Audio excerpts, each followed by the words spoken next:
Good morning and good afternoon, everyone. Welcome back to the Virtual Symposium, Harnessing Data Science for Health Discovery and Innovation in Africa, hosted by the National Institutes of Health Common Fund. My name is Maggie Dugan, and I'm here with my colleagues from No Innovation, the facilitation team that's supporting this virtual event. We are your hosts for this week, today and tomorrow. Briefly, our agenda today. Welcoming remarks will be what we kick off with, and then we will have an overview of ethical, legal, and social implications as it relates to data science. We'll have highlights from our panelists. I hope you've had a chance to see their videos, either in the screening just now or to preview them before. We'll do a question and answer period with our panelists. And after that, we'll go into breakout sessions so you too can have discussions with each other. And then we'll have a conclusion at the end of the session. Before we go any further, let's have a welcome and an overview from the Health Scientist Administrator at the National Institutes of Mental Health at the NIH, Jay Churchill. Jay. Yeah, welcome, and I'm really excited to have you here. I'm going to provide you a couple of comments about sort of where we see this going, and then I'm going to turn it over to the panelists who are going to provide you with some really interesting comments. One of the overarching goals of this Harnessing Data Science for Health Discovery and Innovation in Africa is to leverage data science technologies to develop solutions to the continent's most pressing public health problems. And we hope to accomplish this really through a robust ecosystem of new partners and that include both academic and government and the private sectors. So in addition to the symposium, which you're here for today, there are 4 program initiatives I wanted to sort of point you in the direction of. These include opportunities in conducting research in a hub environment, really efforts to help build the infrastructure and the next generation of researchers in this area through training efforts, a very concerted open data science platform and coordination center in which these data will be brought together to leverage this big data approach. And then this effort here, really focused on the ethical, the legal, and the social implications of data science research. So in today's session, we're confident you're going to hear about the importance of considering these ethical, legal, and social implications, perspectives in data science research, really with the goal of inspiring you to consider how you might carefully integrate an ELSI perspective into your research. Fantastic. Thank you so much, Jay. Thank you, Maggie, for introducing us earlier. Hi, everybody. I'm Puleng from No Innovation. You'll hear a lot of people refer to us as people from KI. So that's the KI in the Kai Storm. That's No Innovation. That's the company that we work for. We're a team of facilitators that specialize in accelerating scientific innovation, helping researchers generating exciting and also novel research approaches. And lately, because of COVID-19, we've found ourselves hosting a lot of virtual events, just like this one. And we've learned that it takes a lot of people. So I'm not here alone. Meg is not on her own, but we're here with Joe and Emma, who are in the background making the magic happen. Now, a few details about the session today. You'll only be able to participate in small discussions in a breakaway room later in this session if you have joined with Zoom app. So you can't join the breakaway rooms if you've joined through your browser, only if you have joined through the app. So we would like to advise you to please use the app. And if you have any tech questions or get lost at any point, you can always scroll down on KaiStorm to the Need Help page and will help you sort out any issues. Now, we saw a couple of questions that you have left for the panelists on KaiStorm, and we have shared them with the panel. And if you have any additional questions today, you may keep adding them to that page, or if you prefer, you can add them here in the chat. For now, the chat will be closed. Please note that we're not opening it yet so that we don't distract you from listening to the panelists today. So we'll be recording a session today, And if you want to review the videos later, you'll always find them on the CAISTOM page or on the NIH YouTube channel. So welcome, please use the app if you haven't used it yet so that you can participate in small discussions and use CAISTOM help to get any technical help. Now, for those of you who are active on social media, we invite you to tweet, to post messages on LinkedIn, on Instagram, but don't forget our hashtags, hashtag DSI Africa, hashtag NIH Africa Data, hashtag No Innovation. And so please note those 3 hashtags, and as you tweet, as you hear important information about the subject we are covering today, don't forget to add those hashtags. Now, we are really curious about you and your interest in today's super interesting topic. And on the chat, you're going to see a link to a poll.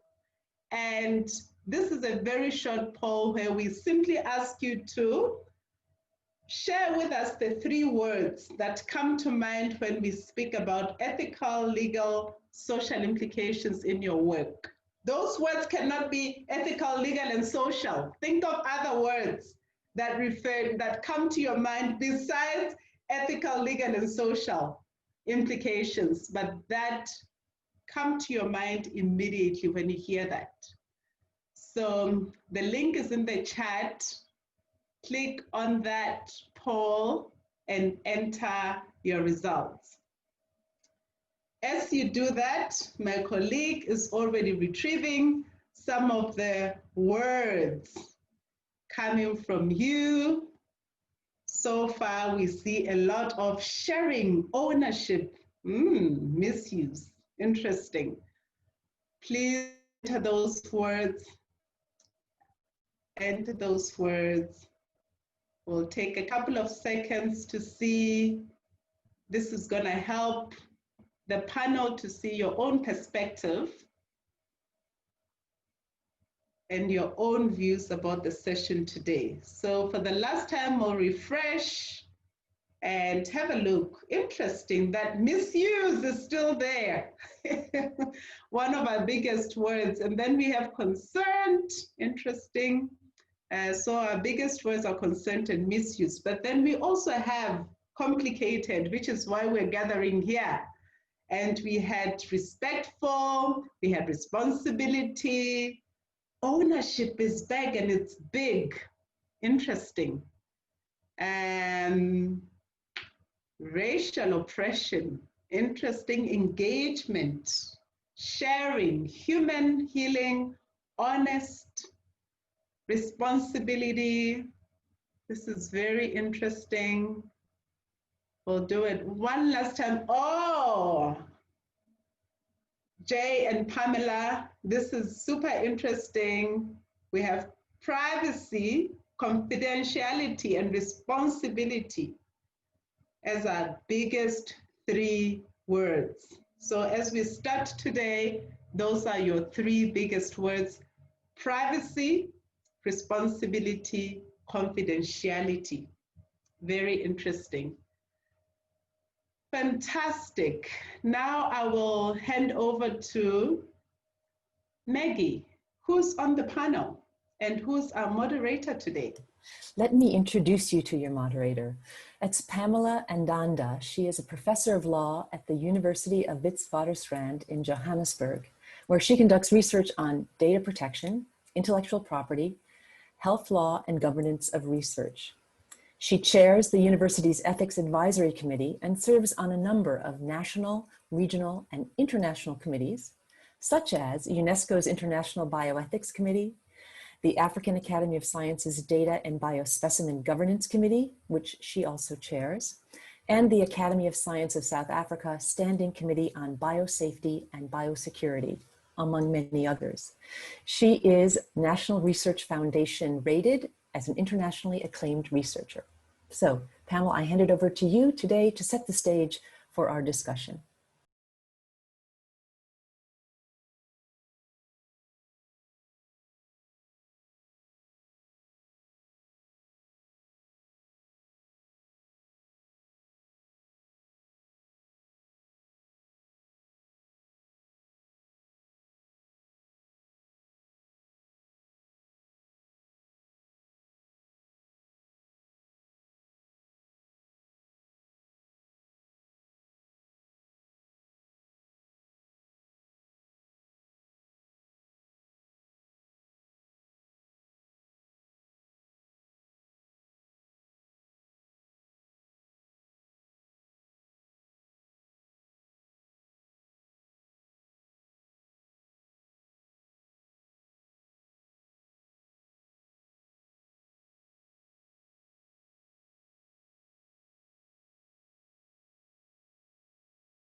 All right, good afternoon, good morning, everyone.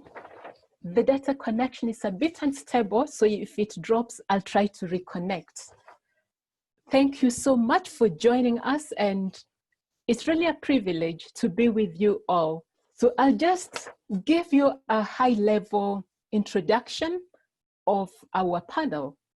My name is Pamela Andanda. I have been introduced in absentia already, and our panel highlights the need to embed ELSI framework into data science research at early stages of research and implementing it in a responsible and inclusive manner. In our recorded videos, which I hope you have looked at, if not beforehand, maybe later, we took you through the evolving landscape of digital technologies and the emerging ELSI issues that can make the application of well-established ethical principles challenging. In setting the context for the panel, I highlighted some details on issues in data science and specifically suggested strategies for integrating ELSI throughout the research project. And one of the frameworks that I suggested is the 4 values framework, which includes the values of honesty, care, respect, and fairness to help stakeholders access individual self-reflexivity as an ethical strategy. Presentation, she clarified why we need to integrate ELSI into data science with a view to ensuring that critical ethical assessment is not only done on an ad hoc basis. She suggested mechanisms for addressing ELSI during data science research, while acknowledging the possibility of using 3 approaches, namely advisory approach, parallel ethics, and embedded approach. She noted that an embedded approach is ideal for co-designing research agendas in a way that enables the ethicist to be involved throughout the data science research. This embedded approach is more robust and suitable for dealing with the evolving landscape that calls for continuous reflection on ELSI. She underscored the roles of ethicists in educating people with regard to digital rights, digital literacy, data governance, ownership, and intellectual property rights. Josephine, on the other hand, focused on big data in relation to public health, namely how to handle informed consent, how to ensure sustainable infrastructure for data collection, storage, and processing, and also how to take care of capacity building to ensure effective collaboration and regulating the use of big data to ensure protection of privacy, implementation mechanisms for the regulations based on a common understanding.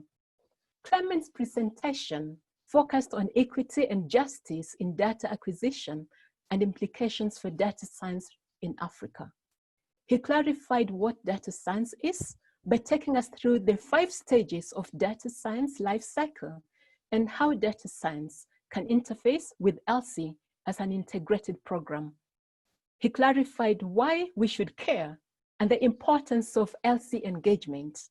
He posed several important questions to help us think through how to integrate ELSI framework into data science. Specifically, he asked whether the new research frameworks are required or we can use the current ones. He also asked how we can ensure that the different approaches are reconciled in cases where there may be conflicts. Apart from that, how do we engage in intergenerational ethics issues in data science research? He drew our attention to the fact that these questions require philosophical, legal, and empirical studies and analysis. So that is the high-level introduction to our panel. And now I can hand back to you, to the panel members, at least to give the 2 minutes overview of what message they have for us regarding ELSI. Thank you. Perhaps we can start with Rosemary. Thank you, Pamela, for that introduction. And the main points I would like to emphasize from the presentation that I made that in data science, and as we develop in terms of data science in Africa, we have to think of more embedded approaches of studying ELSI research in Africa, and much less of the ad hoc versions that we have mostly been doing, to enable, you know, and ensure ethical reflection whilst we do our research. And also to emphasize on the role of the ethicist. A lot of questions have also come up in the question session to say, how can you do that? So as an ethicist, I want to emphasize that we are there to facilitate ethical reflection during research, and to also conduct research on the ethical issues that come up in data science projects. This will ensure that our ethical reflection is embedded and also is evidence-based, that we come up with a lot of literature and a lot of evidence of the current issues that will come up and that we anticipate might come up in a data science project. Thank you.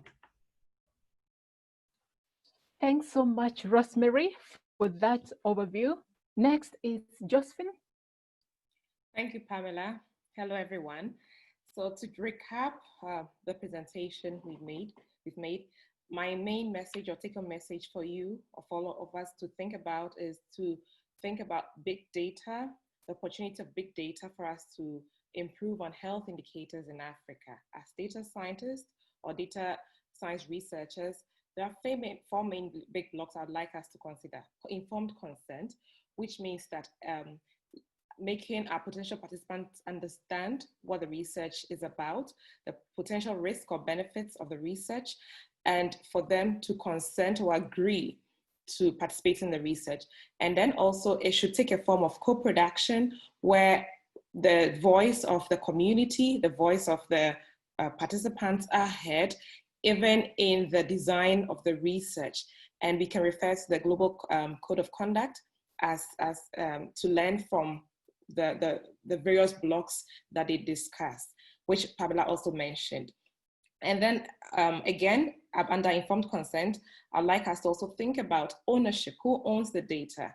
Beyond the primary data collection, where a potential participant gives consent for the data to be used or collected, what are who owns the data beyond that? What are the implications of the informed consent on the use of the data when we talk about big data, so secondary data use? And related to that, I think regulation is very important, because informed consent, although very important and useful in a design of a traditional research, when it comes to big data, there are some limitations of informed consent, because big data, you don't necessarily, big data, people argue that you might not be able to identify the person. It's non-identified. You don't have identifiable characters, but yes, it's possible to identify an individual by the data they've given. So beyond informed consent, we need regulations to really protect the privacy of individuals in the community when they give out their data and when researchers use the data. And I also spoke about having a common regulation across Africa, so that when I go into step one boundary and go to another country, I don't have to now familiarize with the local regulations. So if we have a common regulation that cuts across the borders of Africa, that will be very useful for us so that we can speak one language.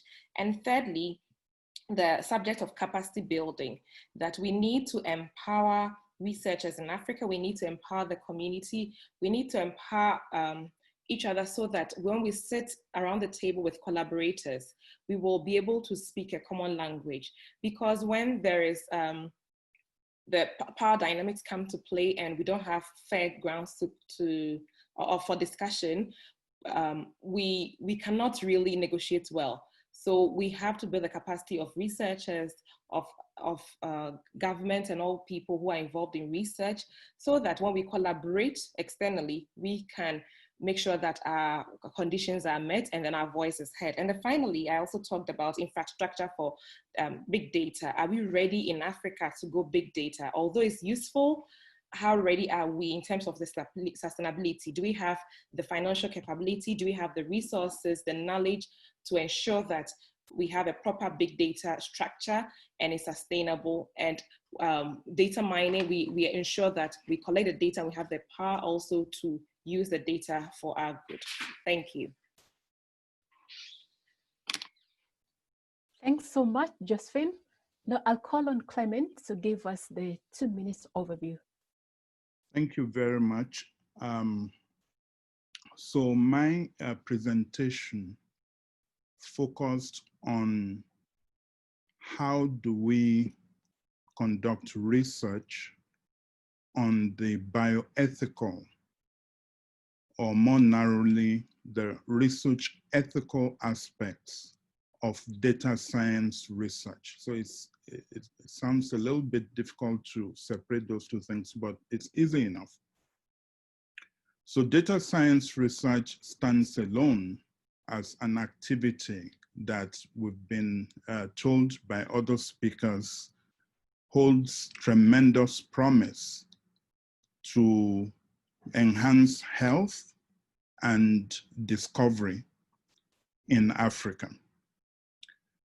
In order to do data science research properly, ethically, we need to understand the research ethical questions, the social and legal issues that are associated with data science research. And so as bioethicists and other individuals and partners who are interested, we need to design and implement research on this topic. The opportunities to design those studies include looking at philosophy and conducting philosophical analysis, looking at existing laws, guidelines, and authorities that are related to data science, and conducting new research on those topics. And there are also quantitative and qualitative research that we can do on the ethical aspects of data science. And I illustrated my presentation with one of those kinds of research that can be conducted. Thank you. Thanks so much, Clement. And now I will call on Jay also to give a 2 minutes summary from NIH perspective. Thank you.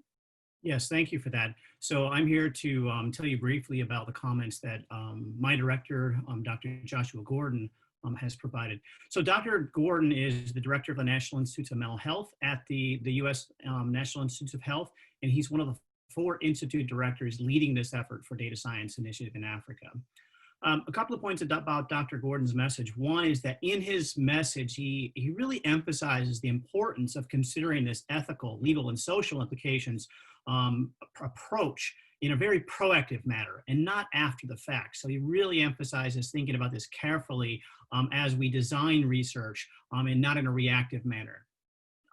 One point to consider is that we actually, as researchers, we owe it to the participants who have volunteered their time for our research. So if we adopt an ELSI perspective, this ethical, legal, and social implications approach, we not only are doing what we owe to the research participants, but it actually makes our research stronger.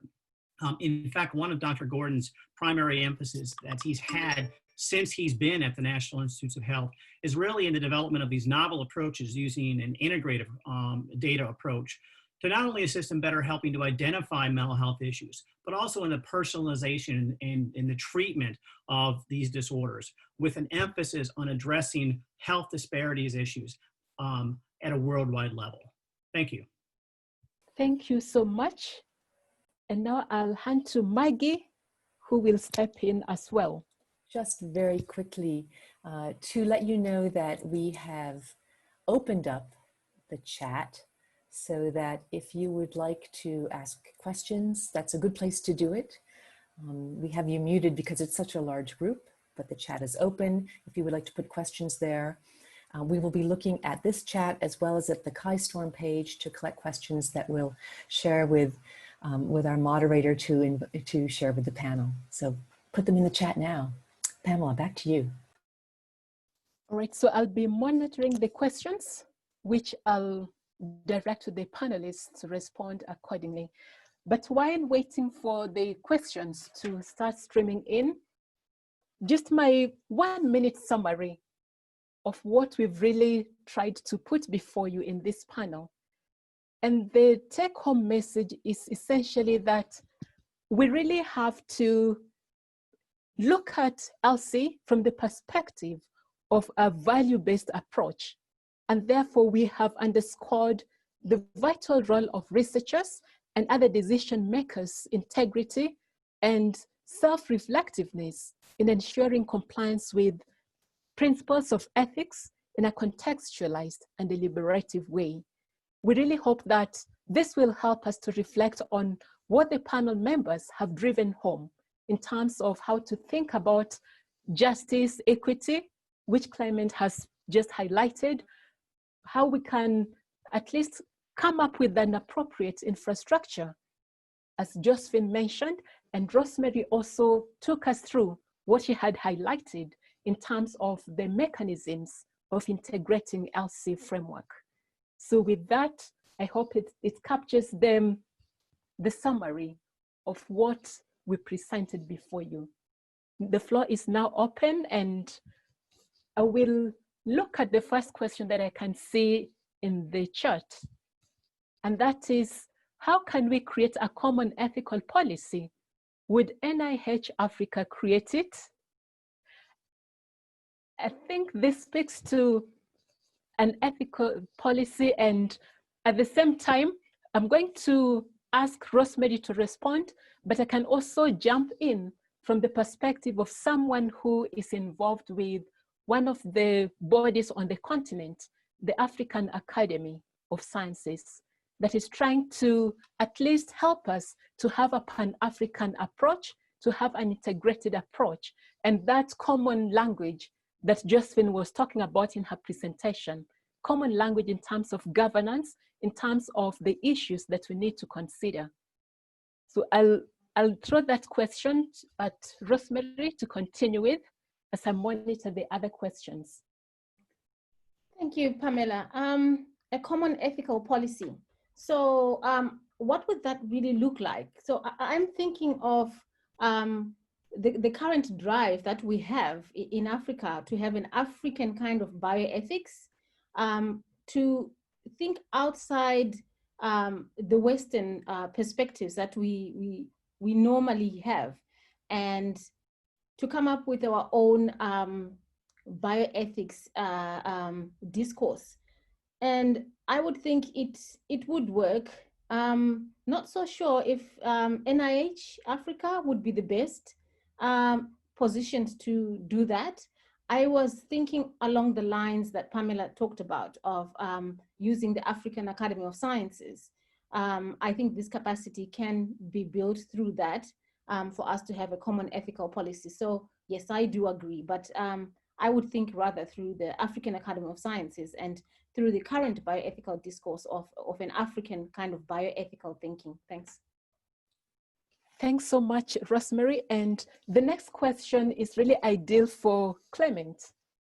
And this relates to how can we have effective approaches to integrating ELSI in data science into training programs. I think, Clement, you've been involved in training programs, and maybe you can just take us through on suggestions for effective approaches to integrating ELSI in data science in the training programs. Thank you. Thank you. I think including the ELSI aspects of data science into both data science training and ELSI training, these are two different things, will follow the traditional approaches that we've used with the introduction of other training programs, for example, genomics ethics, public health ethics.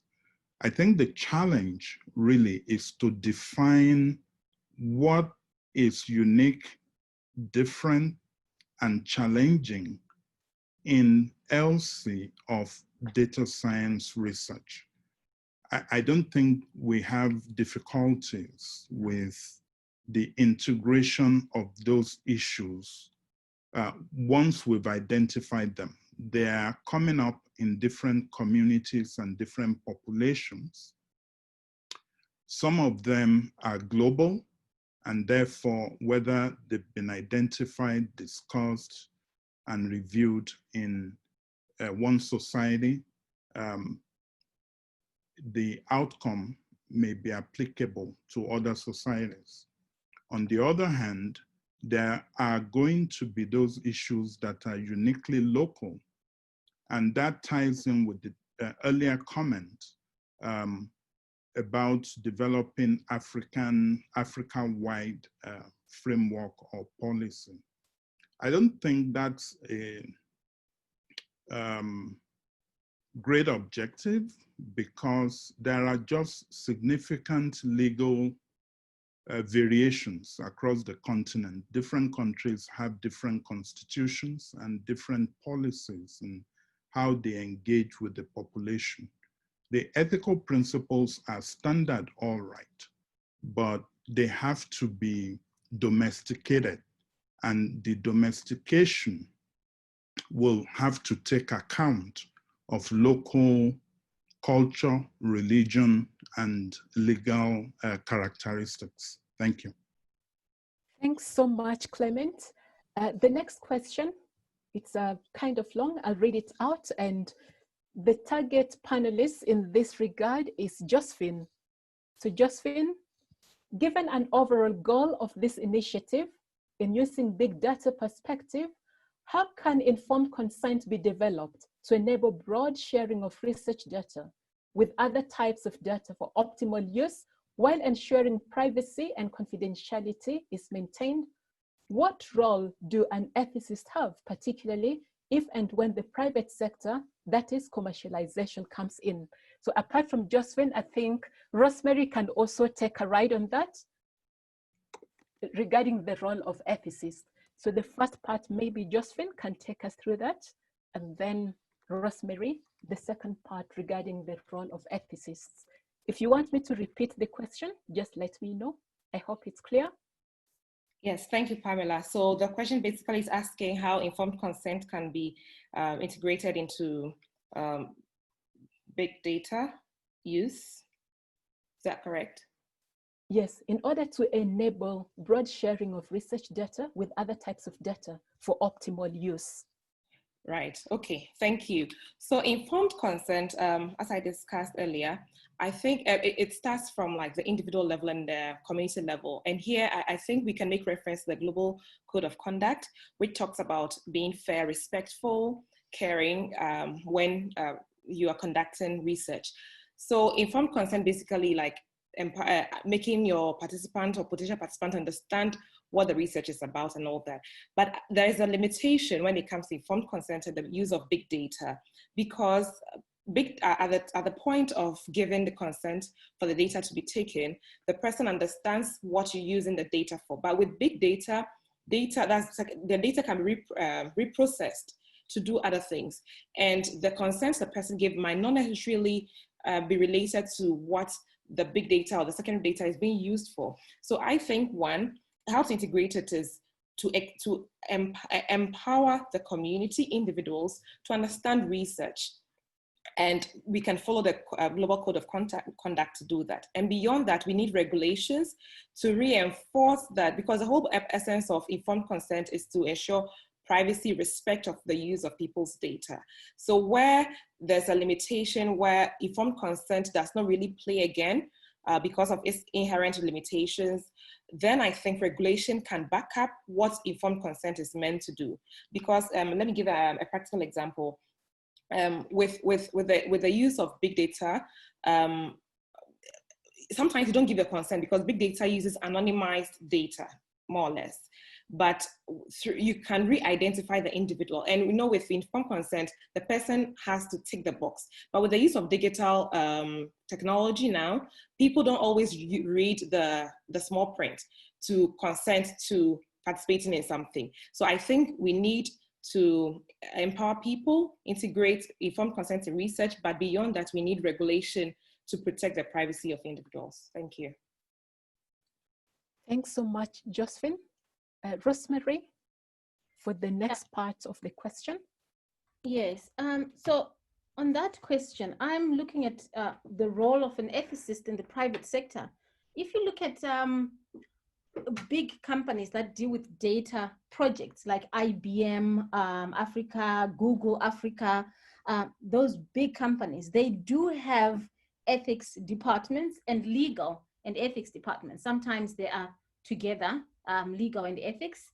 And your role there is to move from the traditional way of doing ethics was mostly adversarial, to say, this is where you're going wrong and this is how you should do it.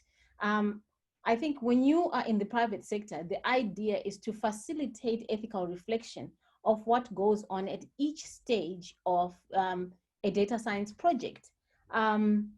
And looking at the implications of a data science project on the recipients, the individuals that are going to be at the end of the project that you're working on the receiving end, and the community at large. So I think as an ethicist, there is a lot to do in terms of educating data scientists. I gave an example in my presentation of the study by Saltz, where they were talking to data scientists and asking them, do they see any value? And these were people, some of them are in the private sector. Do you see any value in ethics? And a lot of them admitted quite well to say, we are not trained in all this ethical reflection you're talking about. So there needs to be some kind of training, some kind of empowerment of a data scientist for them to understand and to do ethical reflection during their work, whether they are doing an algorithm, whether they are running big data programs, for them to be able to do ethical reflection throughout their work. So I think there's a big role there, particularly in the private sector, where things tend to be quite closed up for an ethicist. And most of them now tend to be developing quite responsible innovation and having those departments where they have the ethicists and the lawyers mostly in one place. So I think there is a big role there in the private sector, most importantly being an educative role for the bioethicist. Thank you. Thanks so much, Rosemary. There's another question here on the issue of the distinction between ethics and compliance, with emphasis on how people conflate ethics with compliance. And I think I'll just throw in a statement and then open it up to the panel members, in the sense that in my introductory presentation to set the scene and the context for this panel discussion, I mentioned a tool that can help us to be individuals who reflect on ethical principles. So ethics is essentially that individual moral reflexivity on the principles. And if you think of the 4 value framework that we were talking about in this panel, it guides you on that self-reflection throughout the project. Am I being fair? Am I being a person who is really mindful of data subjects? It's more of introspection and self-reflective process. While compliance, you can say that it's that external manifestation of these are what the requirements are and I've complied with them. And it's as a result of that individual reflexivity, that process where you individually reflect on the requirements and the ethical implications of your own conduct. I don't know if any panel member would like to jump onto this. Yeah, sure. Thank you for that question. So my take on it is very simple, that compliance is the application of ethical principles that have been set through moral reflection by society or through a legal process. And ethics is the actual moral reflection of our roles in research and the development of these moral standards. So compliance is the action of adhering to and making sure you stick to the rules, and you and ethics is the act of the moral reflection and coming up with those standards. So I do agree that a lot of people use that interchangeably, but it is very different. Compliance is the action of us applying the principles that are set through ethical reflection. Thanks. All right, thanks so much. The next question, just to bring in Jay on board, and I think maybe this is a question that most of us have in mind.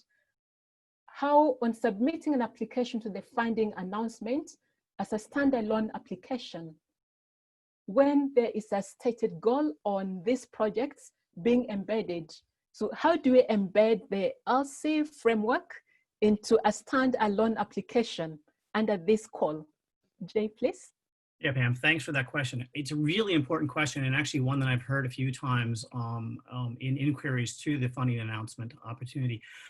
What I will say is that it's kind of a dynamic thing. And so I think there's at least two ways to go about this. Initially, one may have, as a researcher, as an ELSI researcher, one may have specific questions that they feel are really appropriate to address in the context of data science research. And that's probably the basis from where most of the research applications will come.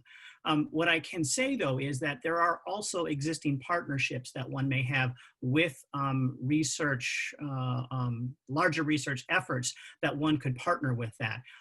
But short of that, what I would say is that this particular funding announcement, it uses a cooperative agreement mechanism, which what that really means is that we want to help the researchers sort of move forward in a way that we think both complements and actually strengthens their research. And so what will happen is that once the awards are made, once the research is reviewed and evaluated and then selected for awards, and once the award is made, there will be an NIH scientist who will help provide advice, not make decisions, but provide advice to the principal investigators conducting the research. And importantly to the question, there will also be a partnership, almost a dating service to some extent. There will be a partnership established between the then awarded research hubs and the ethics projects, with the explicit expectation that they will work together very closely. Thanks so much for that. I think that really addresses an issue that a lot of people may have had in mind, especially thinking of the different streams of funding that come under this call. And the next question that I have, probably I can bring Clement on board here, and then I'll also jump in at some stage.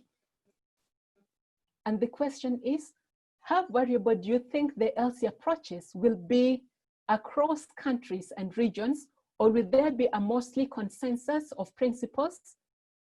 And are there enforcement policies already in place throughout African countries for scientific ethical violations? So maybe Clement can start on that, and I'll also jump in. Okay, so I'll start with the second part of the question, the presence of mechanisms for enforcement. So research ethics is really an interesting field in which we do require, to a large extent, joint investment in the success of research enterprise by both researchers and ethicists, institutions, communities, and governments. It's near impossible for you to have an ethics committee, whether institutional or national, that independently can police all of the research going on within the institutions, communities, and governments. That's why it's very important to train researchers so that they're ethically aware, because they're the first gatekeepers against research misconduct. If they know to a reasonable level what may be a research misconduct, and they're empowered to seek guidance, the guidance is available easily, then we will have less need for policing ethical violations. The experience in Nigeria is that that works very well, but the occasional problems occur, and we do pick those up. Other people reading the literature pick these things up, and there's a mechanism for adjudication and resolution of those challenges. I see in data science the same kind of system working, and I think that that will probably remain the standard of practice for some time. So I'll leave the second part of the question to you. Great, thanks so much. And I'll jump in just from a legal perspective based on what I have noted as the trend in terms of the African Union, where we have a draft convention on cybersecurity and protection of privacy. But this has been a work in progress for quite a while. And more recently, in 2018, there was a draft guideline on protection of privacy that was also prepared jointly with the Internet Society, together with the AU. And the whole idea is that these guidelines are supposed to help us to move towards enforcing the convention, which is a work in progress. And the whole idea is to ensure that we actually speak some common language in terms of the requirements for ethical standards and also legal standards. It's notable that very few countries on the continent have come up with legislative frameworks. Otherwise, ethics principles, as we have been emphasizing throughout this panel, ethics principles are still relevant. It just required that nuanced and contextualized approach to data science, while taking into consideration a lot of the issues that we have flagged in the course of our discussion.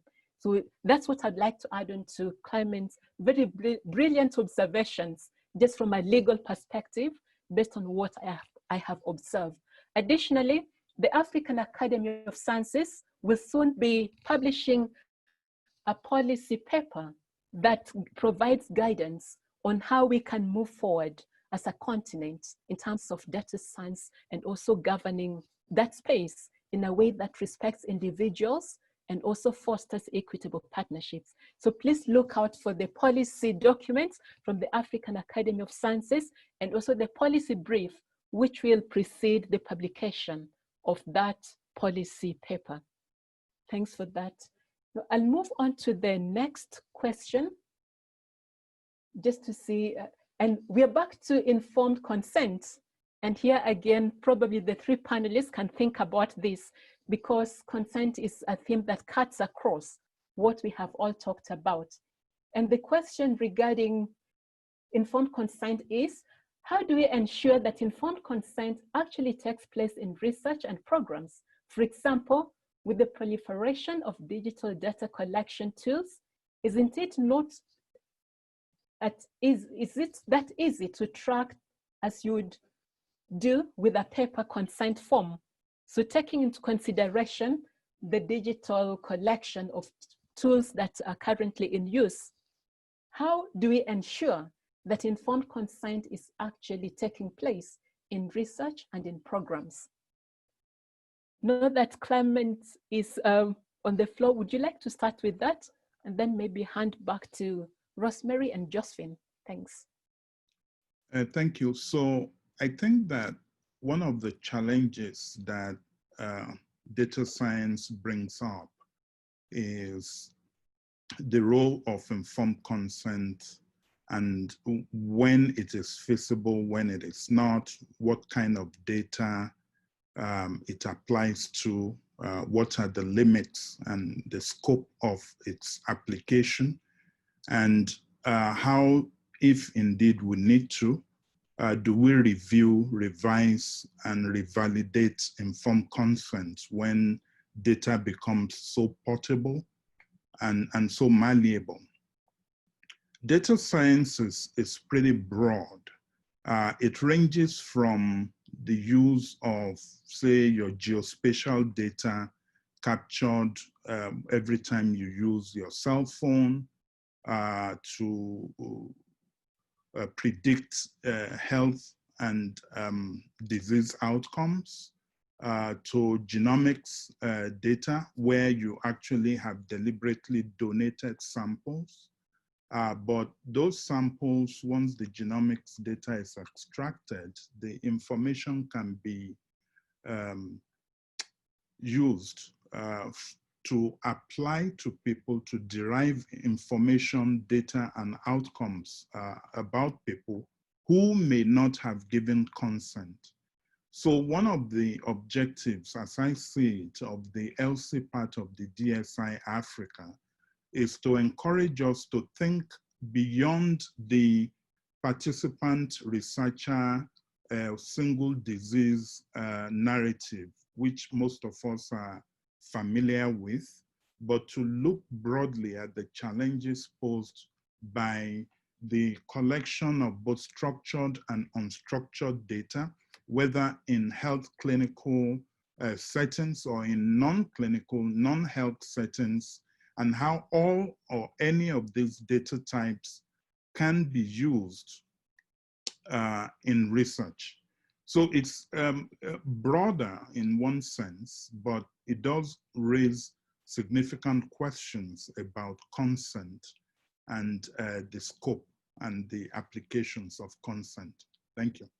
Thanks so much, Clement. Next, is it Rosemary? Josephine, you can also jump in briefly. We are almost ending the Q&A session, so I'll still give you a chance to comment before we hand back to Maggie and Puleng. Okay, so just to add on to what Clement just talked about, I wanted to say informed consent, the issue of regulating informed consent and ensuring that happens is more of self-regulation of researchers and people who handle the data, from collection of the data, curation, and so forth, and people who end up, doing big data science and coming up with algorithms and so forth. So this is the point I was making about, we need to have responsible use of innovation, and that can only be done through self-regulation. And when people have been taught or do have a sense of responsibility on them to say, I need to do what I'm doing in a very responsible manner. So a lot of self-regulation also comes into play, and we need to build that when we train our data scientists so that they have that, ability to do ethical reflection as they are doing their work. Yeah, I think a lot of self-regulation will help as well in this instance, where we cannot physically actually validate if consent happened. Thank you. Thanks so much. Josephine, do you have any additions? So just to add a bit to what the other panelists have mentioned, I'll say that we should have like a commission that will help to reinforce the regulations. So I've already mentioned that beyond the informed consent, we should have regulations in place to enforce that beyond what people will think as ethical or people will do on their own. We need a regulation or a law to enforce what people do. And then we need a commission that can really make sure that the laws or the regulations are being enforced. And then again, I'll say that community empowerment, individual empowerment is very key. Although we are researchers know a lot about how to ensure the privacy or do like proper informed consent, I think it's important for individuals and the community to also understand what informed consent is about, understand research, so that even when researchers are not doing the right thing, even when the commission is not doing its work, at least the individual, the community can also kind of put us on our toes. So three things to look at: the commission, the regulation, and the community empowerment. Thank you. Great, thanks so much, Josephine. And I think your response actually addresses some of the issues that are being asked in the next question. So while you're still on the floor, I'll read the next question, which I can also comment on after giving the rest of you a chance. And here's the question.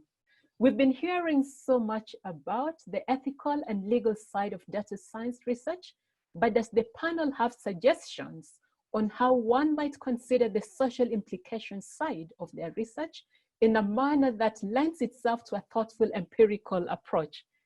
So I think I'll start with Josephine, since you have the floor, and then I open it up to the other panelists. Thanks, Josephine. Okay, thank you, Pamela. So talking about the social implications and from my experience in international health, I will again refer to the community partnership. So it's important that whatever we consider, whatever we do, the voice of the community is really heard. So I think the social side should come from what the data is telling us as what the community or the people need, and then also what the people also say as is a preference to them, because and then what their preference is or what their needs are will also inform what we're doing. So when it comes to the social pillar of the ELSI framework, I will say that let's empower and involve the community and have it as a co-production from where their voice also informs on the structure of the research that we're doing. Thank you. Rosemary? Yeah, thanks. So I want to give an example. So there was a question on, can you give us examples where this ELSI approach has worked? I can give an example of the research on psychiatric genetics that was happening. It's a genomics and genetics study sponsored by Harvard and the Broad Institute. And what they did in that process is to form what we call the Africa Ethics Working Group. So these are bioethicists, and what they did in that project, they were together as they were developing the protocols. And during the formation stage, during the conceptualization stage, they were part of the process. And during that stage, they also formulated their own objectives to those studies to say there are things that are going to come up. So they were anticipating some of these ethical questions and social issues that might come up in the communities, and coming up with research questions. And they have done quite a lot of empirical work, and their publications are up on the internet, looking at translation of science terms, return of results, reimbursement, consent, innovation in the consent process. So this is an example of where the ELSI approach actually worked, that they were actually feeding back the results of their own ELSI research into the research protocol as it was happening on the ground, to say, we have also carried out research. This is what the participants are saying. How can we fix this? And it worked in the end. So there are publications coming out of the ELSI team, and also publications coming out of the actual research team. So this is one of the examples in Africa that I have seen where the ELSI approach has worked very well. There's also quite a lot of research. I put up the references in my presentation, also from the Netherlands, where they were working on a project on organoids, and all that innovative process that was going on. They were part of the process. They were doing co-production, and they've done quite a lot of research on the issues that come up when you use organoids for research, which is also a lot of data science that is involved.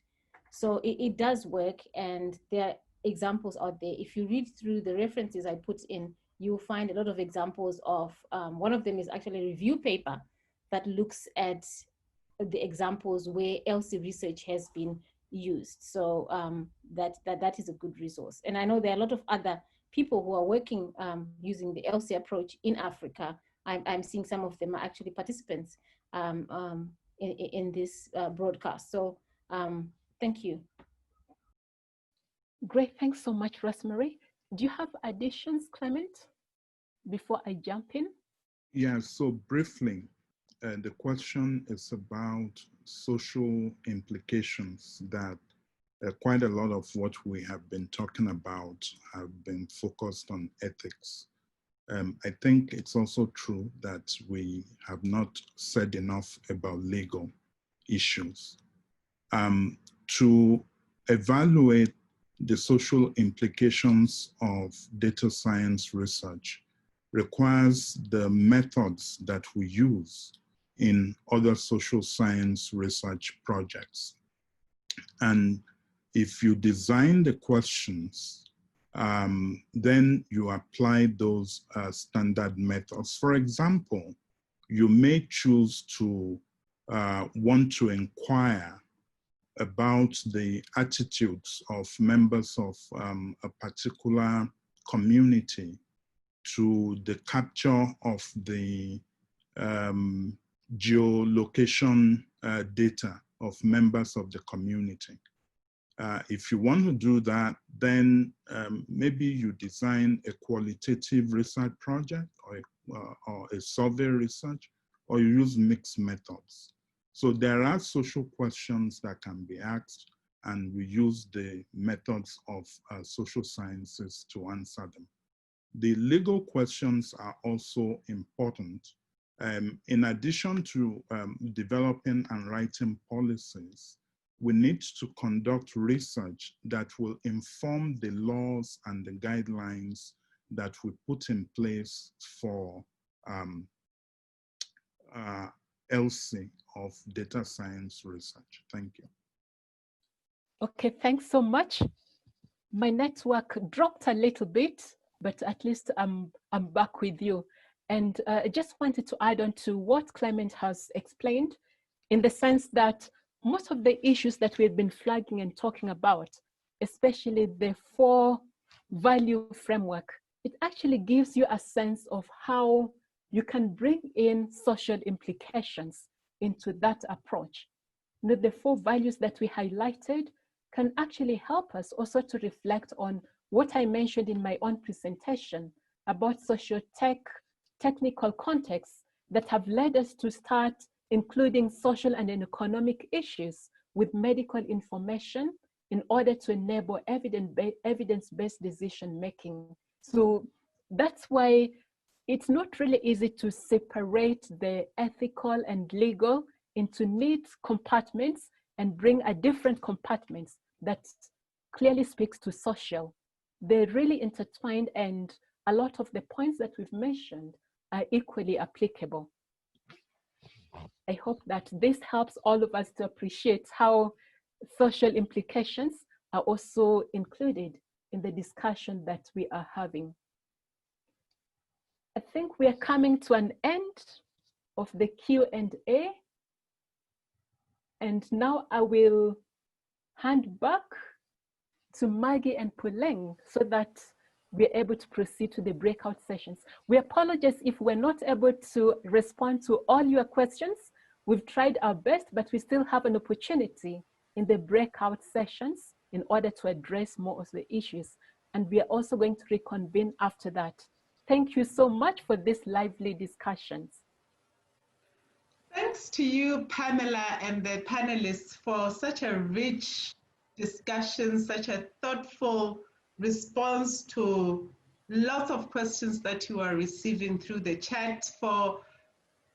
I also just want to acknowledge the audience, the participants who are here, who are sending very interesting questions. Thank you so much. That was a wonderful Q&A session. Now we'll hear more from the panelists later on, but for now, we want to give you as participants an opportunity to get together, to share, to meet some new people.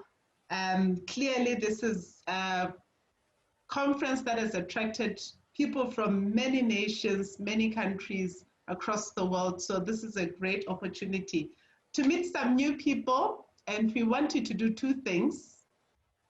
The first one is to introduce yourself very briefly, share where you come from, share about your interest in the subject, and then we want you to specifically discuss what are some of your personal experiences around integrating the ELSI perspective in your research or in your work. So how are you becoming intentional in your work or in your research in integrating ethical, legal, and social implications? That's the discussion that we would like all of you to have. So that will last for about 25 minutes to 30 minutes, and we'll send you some notices to keep you aware of time.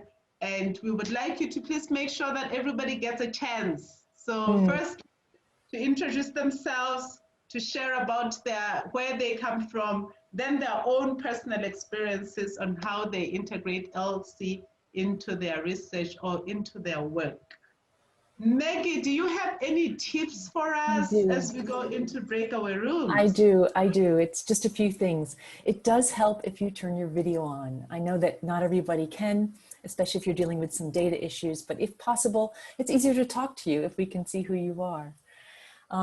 Joe will be putting you into breakout rooms, and it's sort of, sometimes it takes a little bit of time. There are more than 80 of us here, and somehow the system has to slowly move everybody to where they need to be. So if you find yourself in a room and you're alone, just be patient for a moment. It's a good time to take a deep breath and reflect on the prompt and think about how you'll answer it once people join you.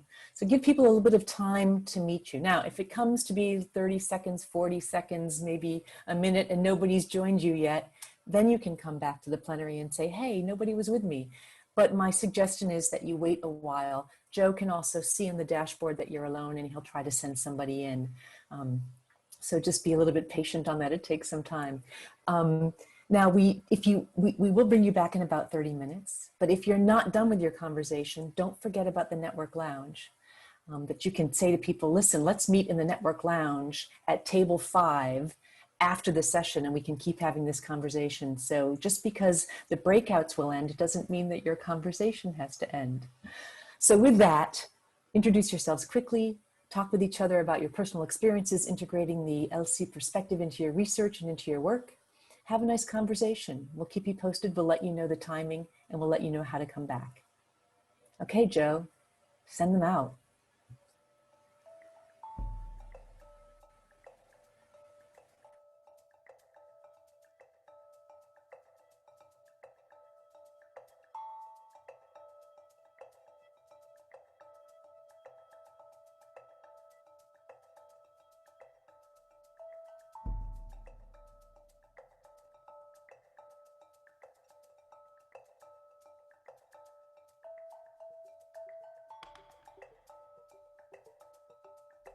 Welcome back, everyone. I always return from a breakout discussion like that energized, and I hope that you too come back with some insights and some interesting points that you discussed. We are unfortunately too large a group. Well, fortunately we're a large group, but unfortunately too large a group to hear from each group one by one, but we're really curious nonetheless where you got to, what kinds of stories you told each other about how you've incorporated ELSI into your research and into your work. So if you came to any conclusions or insights, I invite you now to type them in the chat. If there was something that came up for you, something that touched you, that you heard from somebody else, please write it in the chat box so that everyone here in the room can benefit from that discussion. And incidentally, at the end of this entire session, I'll give you a tip on how to save the chat so that you can keep the chat and have it for yourself. But we still have some more time before the end of the session. And so I'm going to turn it back to Pamela and the panel for any more questions and closing remarks. Pamela. Thanks so much, Maggie. So welcome back, everyone. And I hope that the breakout session was intellectually stimulating. And we are here to engage with any further questions that you may have or any clarifications that you may need from the panel. I can also welcome any panel member who may want to add any comments which may have crossed your mind when we were out in the breakout room. Yeah, so I was in an interesting breakout room with Professor Moodley and the others, and we were talking about how can we make sure that as we move into data science projects and programs and moving into the digital space, how can we ensure that we do not increase injustice and inequalities in society? Looking at the things that people have been doing currently and the need now with COVID-19 to do a lot more things in a digital space. So we were just chatting about that. I don't know if the other group members want to add something. I can't see who's back here. Yeah, I can see Clement is back. Yeah, so this is Clement. I think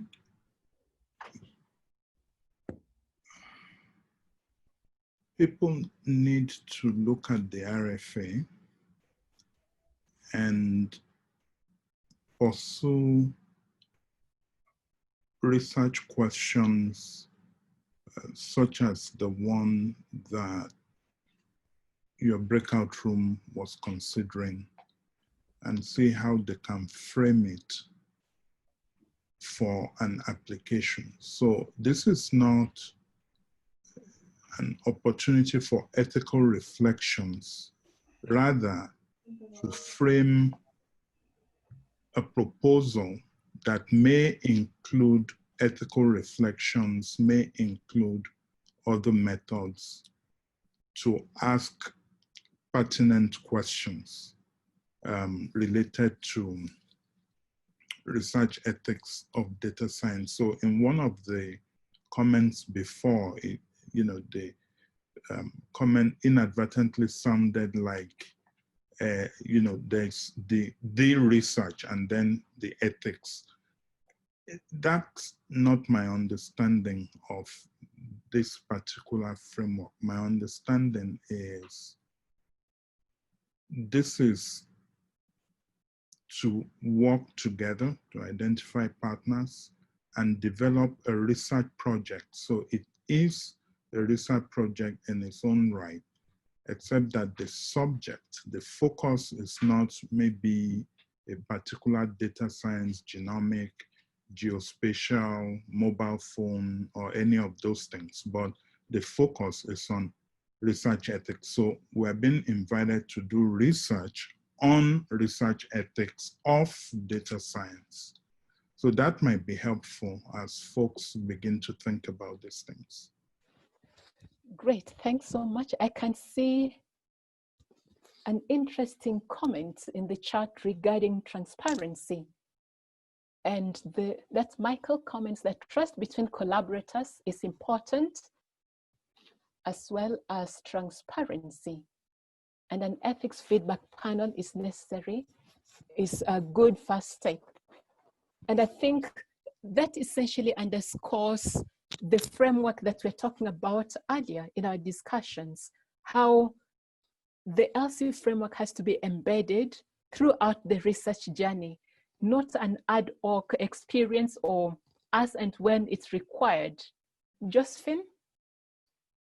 A comment I'd like to add to how to ensure supports people in disadvantaged settings is to offer, make grants available or offer open access courses where people can empower themselves with current knowledge and also take some of these training courses to know more about ELSI framework or ethical implications of research, and also either for free or at an affordable price. So I think with that, because access to information is very important, and financial implications or resources can be a barrier. So giving people that open access will help to make some of these resources more available to the wider population. Thank you. Thanks so much, Josephine. There's another comment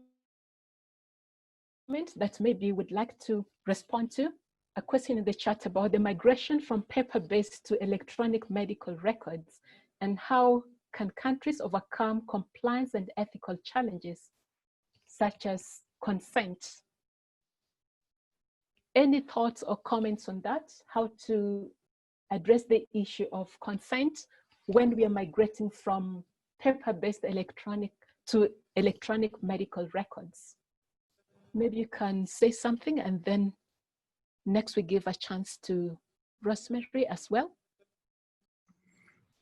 Yeah, you can carry on. So I can respond. Yeah, sure. Within the use of electronic medical records in hospitals, there are integrated electronic consent methods that are incorporated. It may include being given an iPad or tablet of some sort to sign on, or it may be that the consent complements the electronic record and the consent remains on paper. So there are several ways in which one can obtain consent, and several ways in which consent is actually being obtained right now in Africa, in institutions that have implemented electronic medical records. Within research projects also, there are several projects that are obtaining their consent electronically in the ways that I've described. So there is really no extraordinarily difficult challenge there in terms of the obtainance of the consent. There are challenges in, I think, other issues related to electronic consent, but obtaining it it's already been done. All right, I just want to comment on an experience that I had when reviewing a protocol related to getting consent for electronic records. And this entailed giving a tablet to the participants. And the consent was obtained in such a way that they had to press a button on the tablet to indicate that they consent to their participation, which was great. At the same time, I had feedback where some participants mentioned that they found it a bit intimidating, and some of them felt like their biometric data was being collected. You know, when you touch a button, this person thought that their fingerprints are being collected. And this shows how dynamic the systems are. And that's why we titled this session, The Evolving Landscape, where you can have a plan A, and as the research unfolds, maybe a participant flags an issue that catches you off guard. And they ask you now, are you collecting fingerprints, or is it to signal my consent? Just throwing it there so that we can think about it. Thanks so much, Clement. If there are no comments, then I didn't give Rosemary a chance to comment.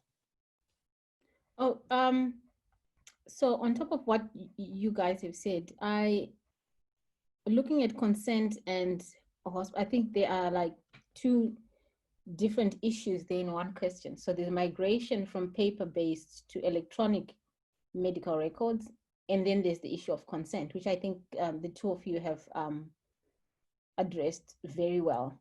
With the issue of moving from paper-based to electronic medical records, I think there is quite a lot that we still need to do in terms of digital literacy for our own medical professionals as well. As we move on to electronic medical records, we have quite a good number of our trained health professionals who actually shy away from even social media, just basic things. And we then expect them to just jump onto the new thing of using an iPad on the ward. And we expect them to know quickly what they are doing and know how to do it. And so a lot of capacity building needs to go into there. I think Josie talked about infrastructure and capacity building in that aspect. So as we move into electronic medical records, I see that as a serious need that people sort of overlook, that and there can be a lot of resistance.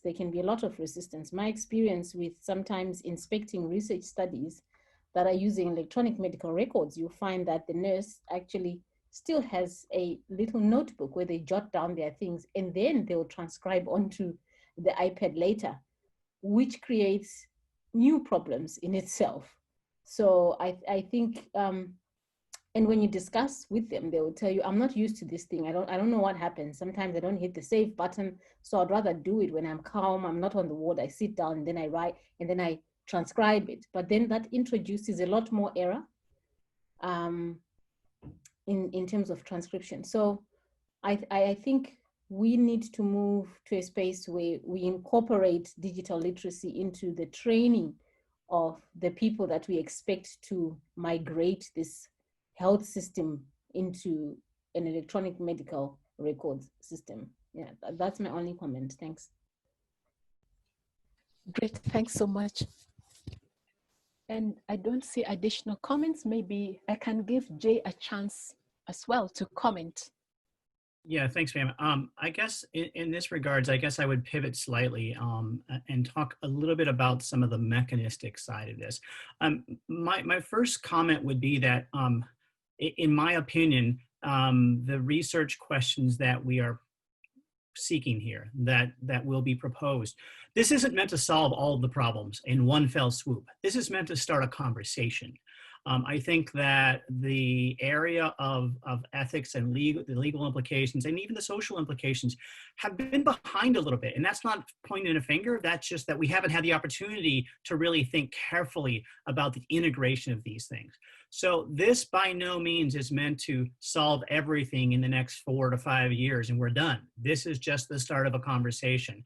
And we think that by getting people to think carefully about the integration of these pieces as they move forward, it will, as I mentioned earlier, make their research even stronger. So I would encourage people that if you do have questions about this, and I've seen a few in the chat about, how do we integrate things with the hubs? These are the types of conversations that I welcome. Reach out to me directly via email. My name and contact information is at the bottom of the funding announcement for this. But this, again, is meant to be the initiation of a conversation, not the end of it. Great, thanks so much. Okay, Josephine? So there's a comment I'd like to address on whether it's paper-based or electronic-based. So my comment is the modality of collecting the consent is not really the key issue. So the key issue is that the informed consent means the person has to, or the potential participant has to understand what they are going in for. They have to understand what their data will be used for, and they have to agree for their data to be collected. So whether it's collected on paper and stored and later scanned, that really doesn't matter. What really matters is that they understand what they're going in for and they've given you permission at that point in time to collect the data or to use their data. And it's also important to know that informed consent, so at that point the person gives, it can also change later on. But at least at that moment, the person understood what was going on.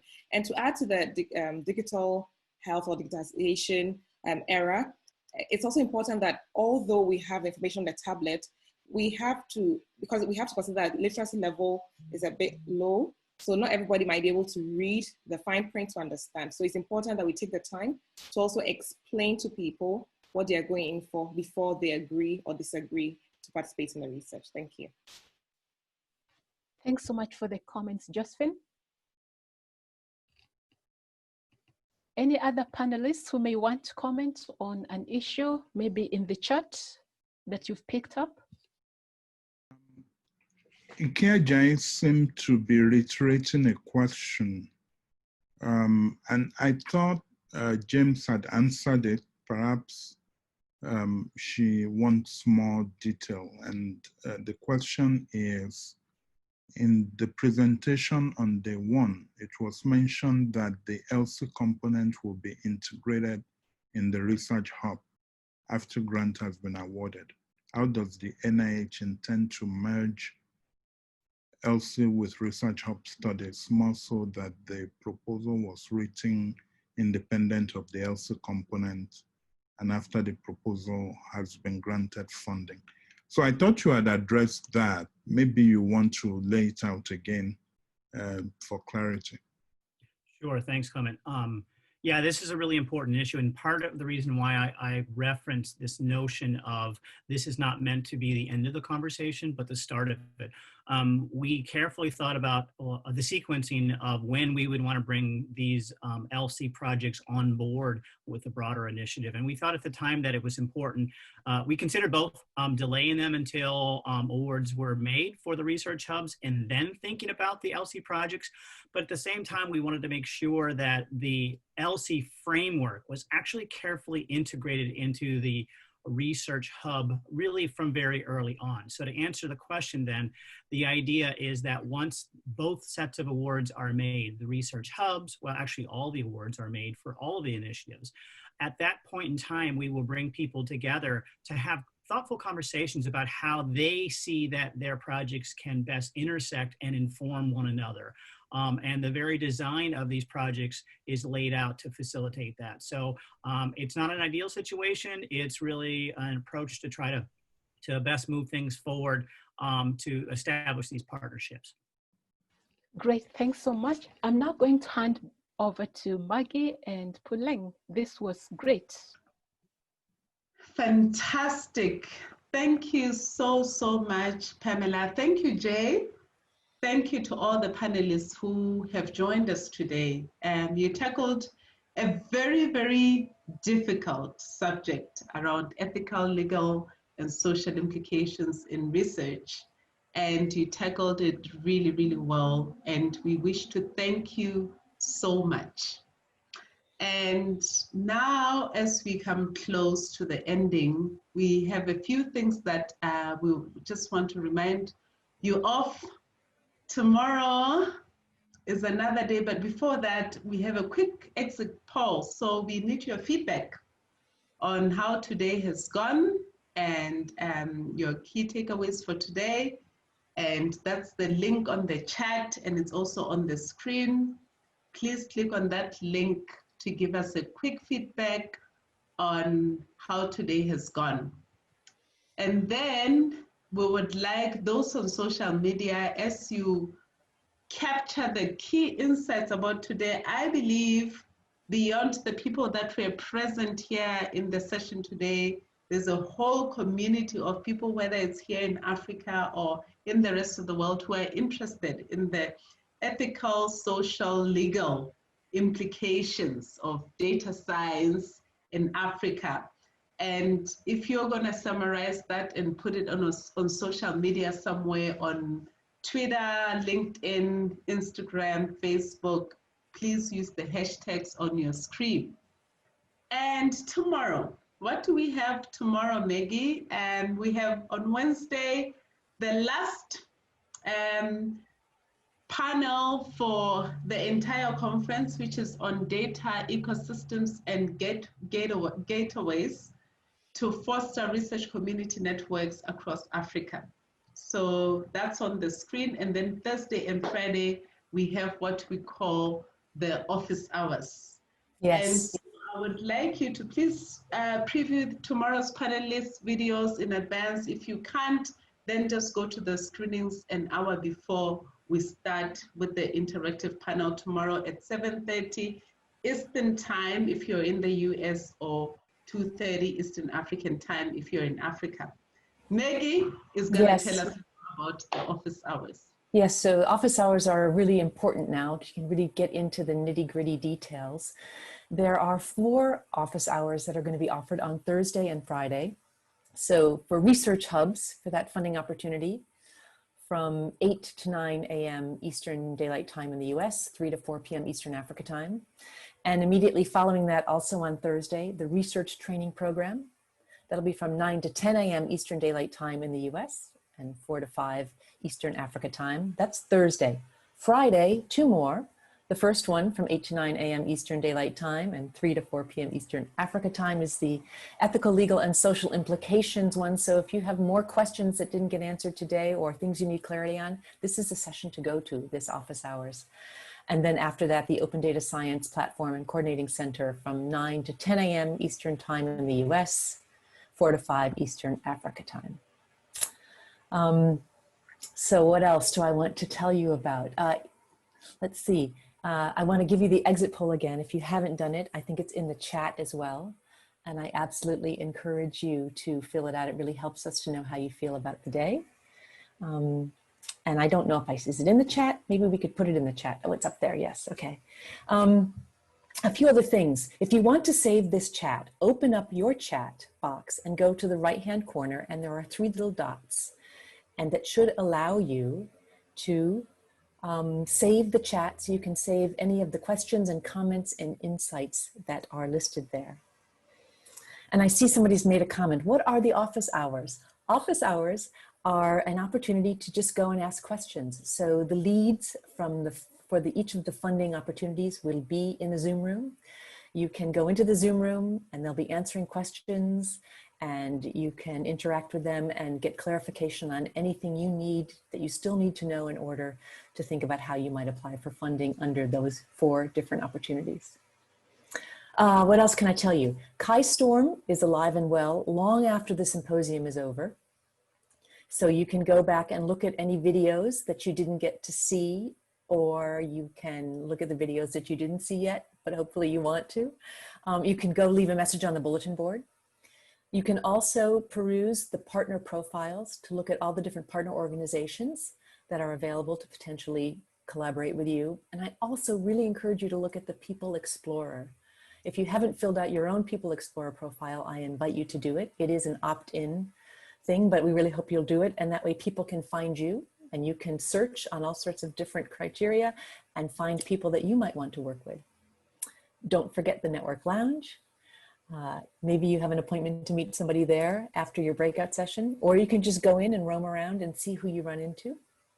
Thanks again for doing the poll. Thank you for joining us today, and I hope we can see you tomorrow. Again, the screening, as Pruleng said, is at 7:30, and then the actual interactive panel session starts at 9 o'clock Eastern Time, US, and that's 2:30 Eastern Africa time for the screening, and 4 o'clock Eastern Africa time for the session. Thanks very much to the panelists, to the participants, to the KI team. See you tomorrow.